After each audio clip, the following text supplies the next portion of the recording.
Bien, que Dios nos bendiga entonces esta tarde, que podamos ser bendecidos entonces hoy también, y ahora el próximo el sábado, también el Señor nos dé una bendecida semana. Hoy vamos a, en este tema, estudiar, tratar de hacer un resumen, ¿no?, de lo que es este tema importante, que sería el complemento del sellamiento. Como muy bien preguntaron temprano, el sello, el complemento del sello, lo que termina de poner el sello, lo que termina de darse broche de cierre al mensaje del sellamiento, es la fe de Jesús. Apocalipsis 14:12 nos dice claramente el tercer ángel, que ya dijimos, que ya estudiamos, que ya vimos, que es el ángel sellador. Ese ángel no solo trae los mandamientos de Dios y por tanto el sábado como sello, sino que dice que también trae la fe de Jesús. Y allí, con la fe de Jesús, sí está completo el mensaje. Desde el punto de vista histórico, esta fe de Jesús como pueblo llegó en 1888. Si queremos hacer un breve repaso histórico de cómo llegó esta verdad, antes de entrar de lleno sí en la verdad, hay algunas citas interesantes que nos hablan de ese contexto histórico. Por ejemplo, una de ellas la mencionamos. Testimonio para los ministros, en la página 91 nos dice: en su gran misericordia el Señor envió un preciosísimo mensaje a su pueblo por medio de los pastores Waggoner y Jones. Este mensaje tenía que presentar en forma más destacada ante el mundo al sublime Salvador, el sacrificio por los pecados del mundo entero. Presentaba la justificación por la fe en el garante, invitaba a la gente a recibir la justicia de Cristo que se manifiesta en la obediencia a todos los mandamientos de Dios. Entonces fíjense que ya de plano, esta cita lo que nos dice es que la verdadera y única forma de manifestar la obediencia a los 10 mandamientos, ¿cómo es? Recibiendo la justicia de Cristo. Invitaba a recibir la justicia de Cristo que se manifiesta en la obediencia a los mandamientos de Dios. Entonces, desde ese punto de vista, estos dos elementos van indisolublemente unidos. Los mandamientos de Dios deben ir con la fe de Jesús. Si se predica los mandamientos de Dios, pero no se predica la fe de Jesús, ¿qué estamos haciendo? Se lo voy a resumir. ¿Cómo? Sí, pero básicamente lo que quería decir es esto. Si usted predica de los mandamientos de Dios, pero no predica en el mismo discurso entrelazado la fe de Jesús, usted está predicando y convirtiendo fariseos. ¿Qué eran los fariseos? Ley, ley, ley, sin Jesús. Entonces, predicar la ley sin predicar la fe de Jesús, está usted formando fariseos, legalistas. Pero si luego digo, bueno, entonces vamos a predicar solo la fe de Jesús y no predicamos los mandamientos, entonces ¿qué estamos haciendo? ¿Qué estamos predicando? Es allí cuando se cumple el texto que leyó el hermano, que mañana también abordaremos. Estamos convirtiendo la gracia de nuestro Dios en libertinaje. Entonces estamos haciendo libertinos. O sea, que hay dos extremos, o solo legalista o solo libertino. Por eso es que el mensaje debe estar unido, los mandamientos de Dios y la fe de Jesús. Condición del pueblo adventista cuando llegó este mensaje: muchos habían perdido de vista a Jesús. Necesitaban dirigir sus ojos a su divina persona, a sus méritos, a su amor inalterable por la familia humana. Algo interesante de esa porción de la cita es que dice: necesitaban dirigir sus ojos ¿hacia dónde? A su divina persona. Más que la humanidad de Cristo, dice la divina persona. O sea que el énfasis más del mensaje que dieron Waggoner y Jones era hacia la divinidad de Cristo, porque muchos habían perdido de vista a Jesús. Y luego concluye la cita, o por lo menos la porción que siempre leemos, dice: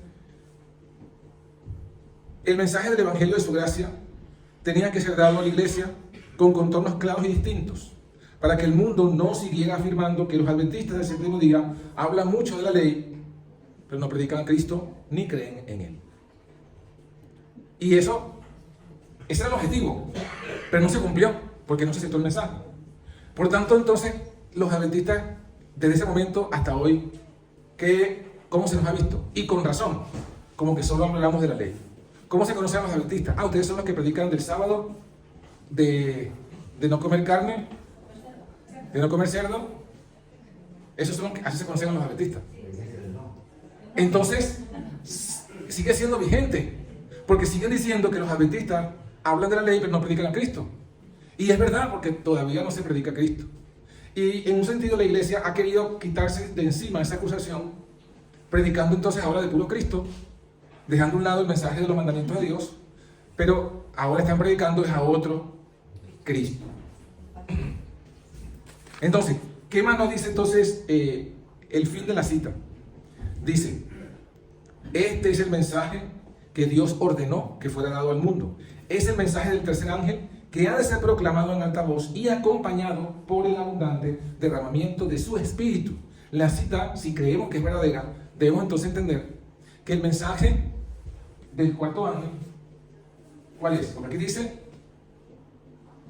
ha de ser proclamado en alta voz. Perdón, el mensaje del fuerte pregón. ¿Cuál es el mensaje del fuerte pregón? El mensaje del fuerte pregón, según la cita, es que Jesús viene en el año 2031. No. Eso no es el fuerte pregón. ¿Qué dice la cita que es el fuerte pregón? Este es el mensaje que debe ser proclamado en alta voz. ¿Cuál mensaje? ¿Cuál mensaje? El de Cristo y su justicia. Y es el mensaje que debe ser acompañado por el abundante derramamiento de su espíritu. ¿Cuál es el mensaje que va a recibir la lluvia tardía? ¿Cuál? Cristo y su justicia. Pero ¿cuál mensaje? Según la cita, el que predicaron Wagner y Jones. No el que predica Morris Benden. Una vez sacó la iglesia un libro, 95 tesis acerca de la justificación por la fe, de un tal Morris Benden. Alguna vez alguien se acordará de ese libro. Pero no es el mensaje, es el mensaje que ellos predicaron. Y claro, eso es lo que nosotros debemos entonces conocer y comprender. Primero, para recibir esa bendición de recibir la fe de Jesús. Y segundo, para podernos preparar para recibir el sello. Y tercero, para que nosotros podamos entonces cumplir esta profecía. ¿Cuál profecía? De dar el fuerte pregón. Si usted quiere ser un contado entre los que van a dar el fuerte pregón, entonces ¿qué tenemos que estudiar? Este mensaje. Conocerlo al detalle, para adelante y para atrás. No solamente conocerlo, experimentarlo. Y si usted quiere recibir la lluvia tardía, lo mismo, porque la cita está hablando de esas dos cosas para este mensaje. Entonces, bueno, con este preámbulo de lo que dice el testimonio, la referencia de este mensaje, es necesario que lo estudiemos. Vamos a tratar ahora de estudiar los aspectos más resaltantes de este mensaje. Romanos capítulo 8. Vamos a leer el versículo 1 al 4 primero, y luego vamos a desmenuzar todos los aspectos del mensaje de Cristo y su justicia que se encuentran en esos 4 versículos. Es decir, el mensaje de Cristo y su justicia está comprimido en esos 4 versículos. Vamos a ver, primer versículo. Ahora pues, ninguna condenación hay para los que están en Cristo Jesús. Ahora pues es una frase que nos conecta con el capítulo anterior, el capítulo de Romanos, capítulo 7. Ya vamos a entrar allí, pero para que lo tengan presente, esa frase nos conecta lo que va a decir a continuación con lo que ya ha dicho en el capítulo 7. ¿Qué es lo que está diciendo aquí? No hay condenación. ¿Para quién no hay condenación? Para los que están en Cristo Jesús. ¿Quiénes son los que están en Cristo Jesús? Los que no andan conforme a la carne, sino que andan conforme al Espíritu. Ahí está, claramente. Y ahora explica el porqué, versículo 2. Porque la ley del Espíritu de vida en Cristo Jesús me ha librado de la ley del pecado y de la muerte. O sea, aquí nos presenta dos leyes. Y ya no estamos hablando en el contexto de la ley moral o la ley ceremonial. Estamos hablando en el contexto de la justificación por la fe. Y nos dice que hay dos leyes. Una ley, la ley del Espíritu de vida en Cristo Jesús. Otra ley, la ley del pecado y de la muerte. Con una ley nacemos. ¿Con qué ley nacemos? La ley del pecado y de la muerte. Pero ¿con qué ley tenemos vida? Con la ley del Espíritu de vida. Y ahora viene el fundamento teológico, vamos a decir así, de disfrutar la no condenación, de disfrutar la libertad. ¿Cuál es el fundamento? Ahí lo dice, versículo 3. Porque lo que era imposible a la ley, por cuanto era débil por la carne, Dios, enviando a su Hijo en semejanza de carne de pecado, y a causa del pecado, ¿qué hizo? Condenó al pecado, ¿en dónde? En la carne. Versículo 4. Para que la justicia de la ley se cumpliese en nosotros, que no andamos conforme a la carne, sino conforme al Espíritu. Ahí está. Ahí está. Vamos otra vez al 3.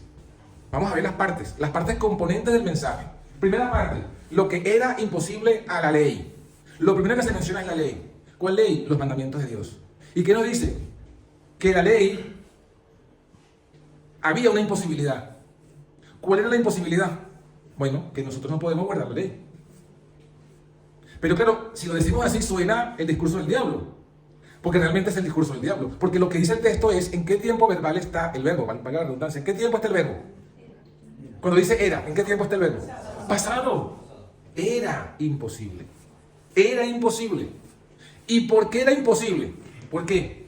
Lo dice el versículo. Había algo que hacía imposible para nosotros guardar la ley. ¿Qué dice el versículo que hacía imposible? ¿Qué cosa? ¿Quién era débil? ¿La ley? La carne. Era imposible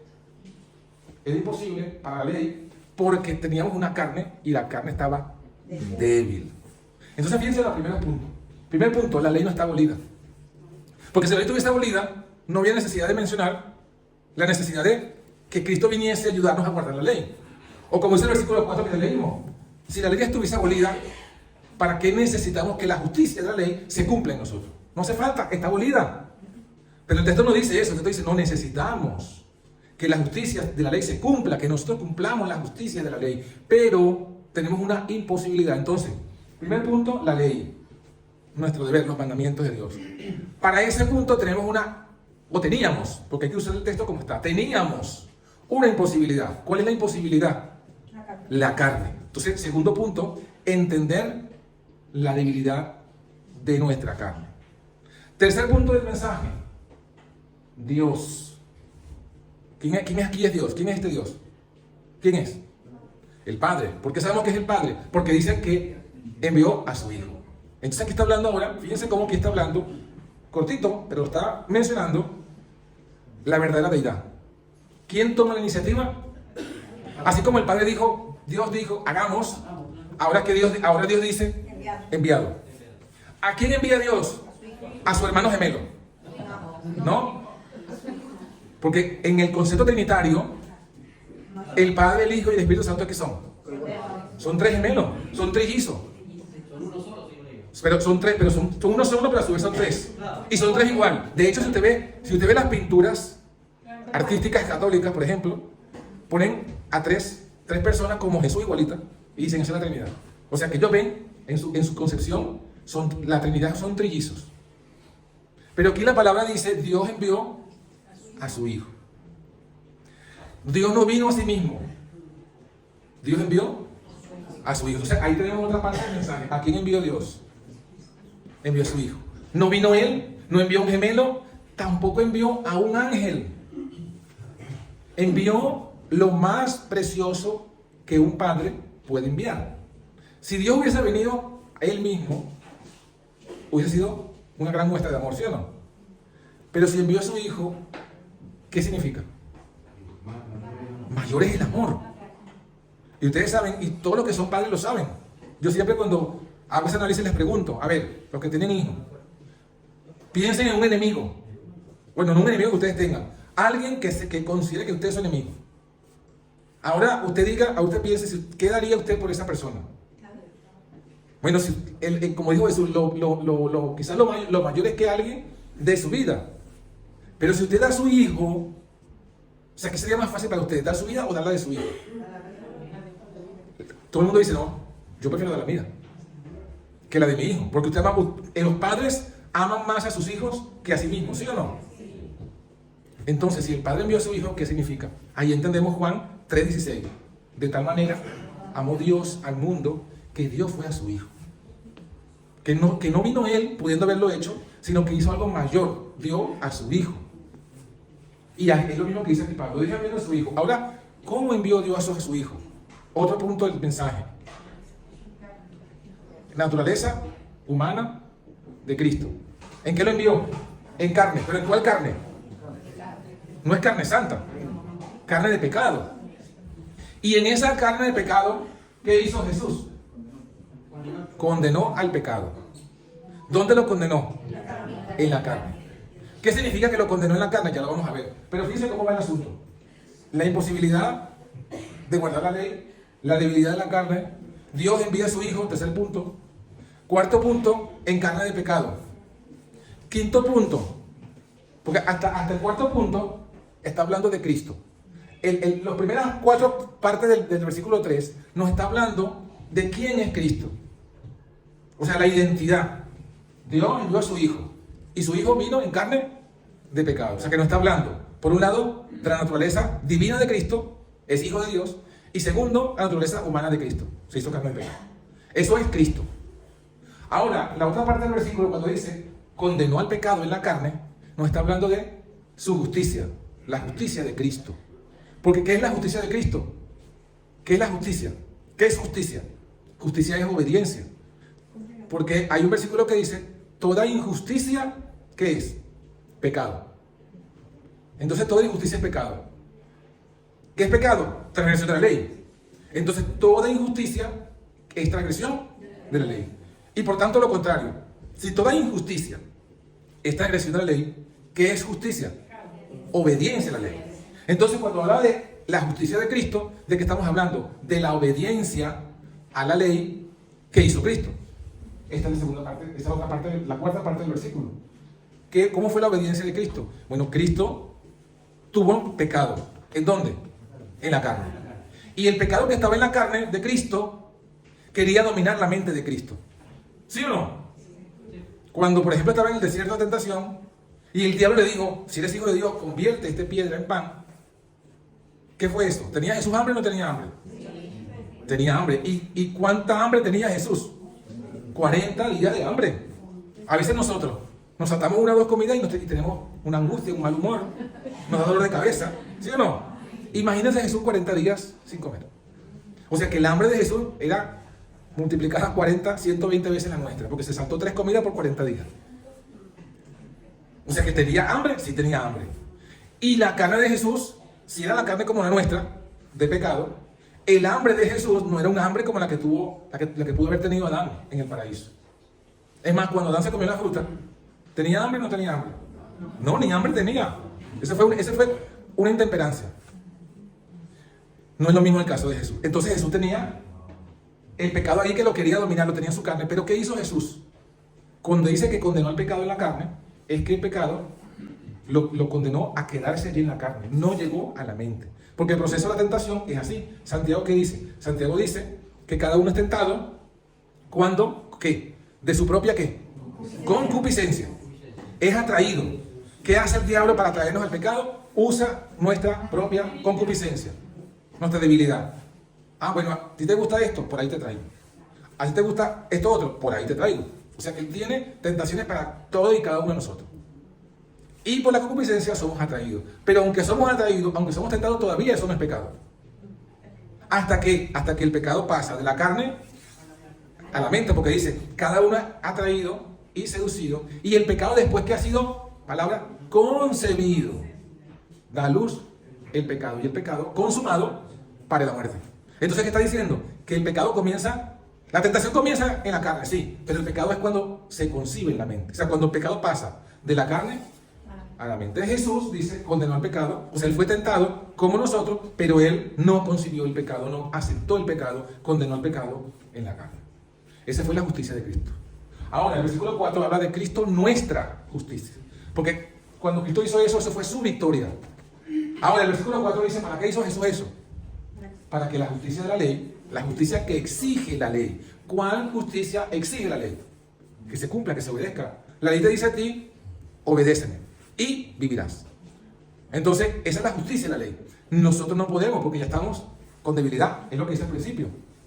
Entonces viene Cristo y dice, bueno, yo tengo mi justicia y te la doy. La justicia de la ley se cumple en nosotros. Me gusta mucho esta expresión, en nosotros. No dice a favor de nosotros. El concepto evangélico moderno, ¿qué dice? Ah, no, la justificación por la fe, para ellos, es Cristo te perdona, en el cielo, perdonado.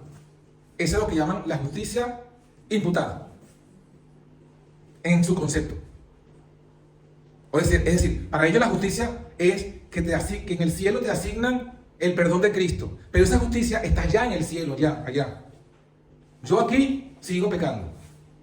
Y Dios se hace el ciego, no ve, porque está Cristo allí. Ese es el concepto evangélico calvinista que hoy día está en la corporación. Pero ¿qué dice el texto? El texto que está escrito, como diría Jesús. ¿Qué está escrito? ¿Cómo lo leemos? Dice, la justicia se cumple en nosotros. ¿Y qué es en nosotros? ¿Qué es en nosotros? ¿Qué significa? No solamente aquí, sino ¿dónde? ¿En dónde se cumple? Aquí, en mi casa, aquí en dónde. Cuando dice en, ¿a dónde está hablando?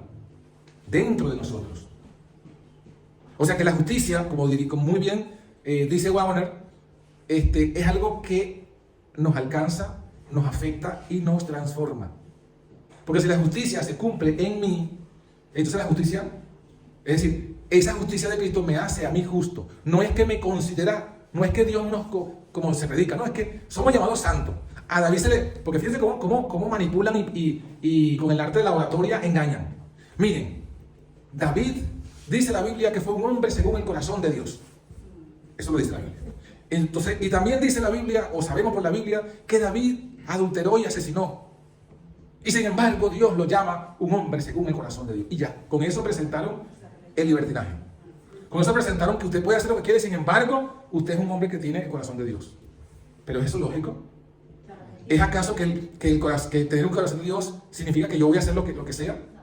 No, porque están tomando dos pasajes en contextos diferentes. Cuando Dios dijo que David era un hombre según el corazón de Dios, ¿lo dijo en el momento que estaba pecando? No. ¿En el momento que estaba asesinando? No, pero ¿cuándo lo dijo? Cuando el Salmo 51. Ten piedad de mí, oh Dios, conforme a tu misericordia, conforme a la multitud de tus misericordia, perdona mi pecado. Yo sé que he pecado, yo reconozco que he pecado. No me quites tu Santo Espíritu. Y que dice David, Pablo de eso. Mira, dice que David habla de la justificación por la fe cuando dice bienaventurado aquel a quien Jehová no atribuye el pecado. Entonces está hablando que David era un hombre según el corazón de Dios cuando fue justificado, no cuando estaba pecando. Cuando se arrepintió de verdad, sinceramente, y allí manifestó el corazón de Dios. Entonces, ese juego de palabras, ese asunto se usa mucho para desprestigiar todo este gran mensaje, este maravilloso mensaje. Entonces, bueno, fíjense, un gran, repaso general. Vamos a ver si podemos profundizar un poquito más. Entonces, hablando de la debilidad de la carne. Primer punto, debilidad de la carne. ¿Para qué? Porque para entender la justicia hay que entender la inmundicia. ¿Cómo es esto? Bueno, ¿qué dice Isaías con referencia a nosotros? Dice que nuestra justicia, ¿qué somos? Trapos de inmundicia. Y todos sabemos, porque eso lo hemos estudiado y lo hemos escuchado y es correcto, que cuando habla de trapos de inmundicia, ¿a qué se refiere? Pero la figura es sacada de una realidad. ¿Cuál es la realidad? Que son unos trapos de inmundicia en la realidad de Isaías. Cuando Isaías habla de eso, ¿qué eran en su tiempo los trapos de inmundicia? No, los trapos de inmundicia era lo que se colocaban las mujeres en su menstruación. ¿Ya tenemos la idea mental? Eso dice Isaías que somos nosotros. Horrible, ¿no? Pero eso es lo que dice la palabra. Nuestra justicia. Es decir, nuestra obediencia. Porque ya dijimos que justicia, ¿qué es? Obediencia. Entonces hay justicia. Vamos a ir a un versículo para que lo veamos allí. Romanos capítulo 10. ¿No? Romanos 10:3, ¿qué dice? Hablando Pablo de sus connacionales, de los judíos según la carne. ¿Qué dice? Ignorando la justicia de ¿quién? De Dios. Y procurando establecer la suya propia. No se han sujetado a la justicia de Dios. O sea, aquí se presentan dos justicias. ¿La justicia de quién? De Dios y la justicia propia. Chocan. Y al final, aquí dice que los judíos al final no aceptaron la justicia de Dios porque se quedaron con su propia justicia. En el caso de los judíos, ¿quién era la justicia de Dios? Y en el caso de todo el mundo, ¿quién es la justicia de Dios? Cristo. Ahí lo dice el versículo siguiente. Porque la finalidad de la ley es Cristo. ¿Para qué? Para justicia. Entonces la justicia de Dios, ¿quién es? Cristo. ¿Y cómo se manifiesta esto? Bueno, si la justicia de Dios es Cristo, lo que nos está diciendo, si ya recordemos la definición, justicia es obediencia a la ley. ¿Sí? Vale. Entonces la justicia de Dios, Cristo como justicia de Dios, ¿qué es? Cristo, lo que justamente acabamos de leer en Romanos, capítulo 8. Cristo como la justicia de Dios es que Cristo vino a la tierra en carne de pecado como la tuya y como la mía, y obedeció la ley. ¿Y cómo Jesús obedeció la ley? Como lo que él era, el Hijo de Dios. O sea, además recordemos algo. ¿Quién es el creador? El Padre como autor. Pero ¿quién es el ejecutor? ¿Quién creó? Cristo. Otra cosa, ¿quién dio la ley en el Sinaí? Eso no lo hemos estudiado. Pero ¿quién dio la ley en el Sinaí? Cristo. Cristo dio la ley en el Sinaí. Antes, Dios los proclamó. Y todos escucharon. ¿Quién fue el que habló allí y proclamó la ley? Cristo. Entonces, el que creó todo, el que proclamó la ley en el Sinaí, ahora viene en carne de pecado. Y viene ahora, no solamente a predicar, sino a mostrar, que es lo que él mismo dice, ¿no? ¿Se acuerdan, Mateo? Un versículo que siempre hablamos cuando defendemos la ley. No he venido a abrogar la ley, sino ¿a qué? A cumplirla. O sea, Jesús vino a mostrarnos cómo es que un ser con carne de pecado tiene que guardar la ley. Esa es la justicia de Dios, que se reveló, que se mostró. O sea, Jesús dijo, mira, esta es la obediencia que Dios requiere de la ley. Ejemplo. ¿Cuál es uno de los mandamientos de la ley? El sábado, ¿sí o no? Y Jesús en su vida mostró cómo debemos guardar el sábado, ¿o no? ¿Y qué fue lo que dijo? Mira, el sábado se va a la iglesia, sí, porque se congregaba. En el sábado se predica, sí, Señor, claro que sí. Pero en el sábado también, ¿qué se debe hacer? Hacer el bien, curar, sanar, salvar la vida. En ese punto especialmente, ahí fue donde los judíos, los fariseos, dijeron, Jesús tiene una forma de guardar el sábado. Nosotros no aceptamos esa forma de guardar el sábado. Es decir, la justicia de Cristo, su obediencia del sábado, choca con nuestra obediencia. Nosotros nos quedamos con nuestra obediencia. Nosotros estamos en lo correcto. Más bien, Él está quebrantando el sábado.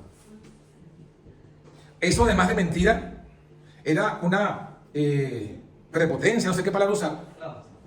¿Por qué? Porque es una criatura, como cualquiera de nosotros, pretendiendo saber más del sábado que el que creó el sábado. ¿No dijo Él que el Hijo del Hombre es Señor del sábado? ¿Y por qué? Porque ¿quién fue el que creó todo? Jesús. Y si Jesús creó todo, entonces ¿quién descansó en ese primer sábado? ¿Quién bendijo el sábado? O sea, que ¿sabía Jesús o no sabía cómo era la observancia del sábado? Seguro, porque Él lo creó. Entonces vienen los fariseos a decirle, no, estás equivocado, Jesús. Tú no sabes cómo guardar el sábado. Así no se guarda el sábado, tú eres un quebrantador del sábado.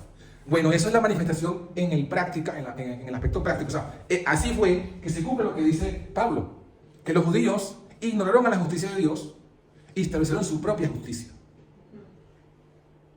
Bueno, eso es, digamos, el problema que hay. La justicia propia, que ya dimos que Isaías dice que es trapos de inmundicia. Ahora, ¿por qué la justicia del hombre no alcanza a la justicia de Dios? ¿Por qué nuestras justicias son trapos? Porque si decimos que nuestras justicias son trapos de inmundicia, lo que está diciendo es que nuestra obediencia a la ley, porque si te dijimos que justicia es obediencia, ¿no? A la ley. Entonces, si nuestra justicia es trapo de inmundicia, se puede decir entonces que nuestra obediencia a la ley, ¿qué es? Trapos de inmundicia. Y yo sé que me lo dijeron así creidito como con miedo, porque suena extraño. En nuestra mente adventista no guardamos los mandamientos de Dios. Pero hay que tener cuidado porque puede ser que estemos guardando la ley y nuestra obediencia a la ley sea trapos de inmundicia. ¿Cuándo nuestra obediencia a la ley es trapo de inmundicia? ¿Cómo? ¿Cuándo no está Cristo? Cuando nuestra obediencia procede de nosotros y no de Cristo.